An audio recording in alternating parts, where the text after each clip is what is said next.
ప్రతి సంవత్సరం ఇక్కడికి వచ్చి ఇలా నుంచోవడం వల్ల ఏ ప్రయోజనం లేదురా. దీని తర్వాత కూడా లైఫ్ ఉందిరా.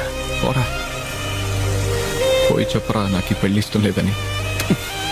నువ్వు పోయి చెప్పు, నీ పెళ్లే కదా. నీకు జరిగిన కథ అంతా మీ అమ్మానాన్నలకు చెప్పి నువ్వు ఇలాగే ఉండిపోరా. చెప్పలేవు కదా. ఇలా చూడు, ఒకటి నీ సంతోషం కోసం బతకాలి, లేదా వాళ్ళ సంతోషం కోసం బతకాలి. నీ సంతోషం నీ చేతుల్లో లేదురా, మరి వాళ్ళెందుకు కష్టపెట్టడం? సాడిస్ట్.